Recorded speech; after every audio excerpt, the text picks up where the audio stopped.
Coming off the indoor season, talk about getting student athletes ready for the outdoor campaign. Well, just we try to make adjustments to the events. Obviously, indoors you have a different number of events that are competed as far as like the 60-meter dash as opposed to the 100-meter dash, and we have events like the 400-meter hurdles. And on the women's side, where we have a very, very strong women in the 400-meter hurdles that was a NCAA qualifier last year in Shamila Gray. Our outdoor facilities are outstanding, and so that'll be a big advantage for us going into the outdoor season to be able to utilize that facility more.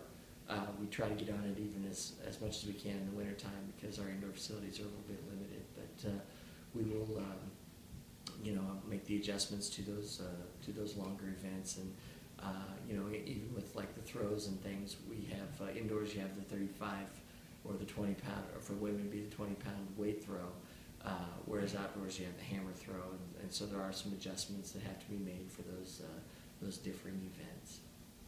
For the women, where do you feel like your strengths will be this season? We continue to be very strong in the longer sprints with the women. Last year we had an All-American group in the 4x400 meter relay, and we expect that relay to be very strong again.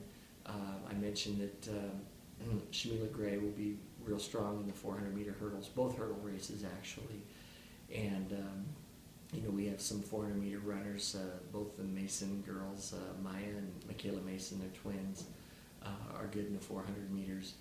Jarrell Jones also was part of that All-American relay last year. We'll be very strong in the throws again this year. We have Lindsay Blackwell, who's one of the top throwers in the nation, in the hammer throw and in the discus, and we have Vanessa Cook is really coming along in the throwing events as well. So we feel very strong and confident in our throwing events and in our long sprint and hurdle events on the women's side.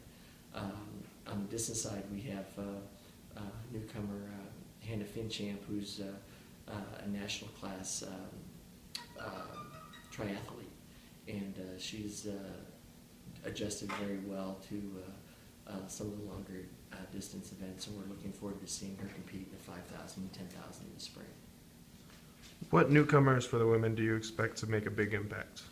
I mentioned Hannah Finchamp. I think she's going to be tremendously valuable to us in the longer distances, the 5,000 and 10,000. We have a freshman high jumper that we feel can be a national class competitor very early in her career, named Zori Holman. We are redshirting. We did have the junior college national champion in the hurdle, Sheree Bates, who will be redshirting this spring, but down the road should be a tremendous asset to us as well.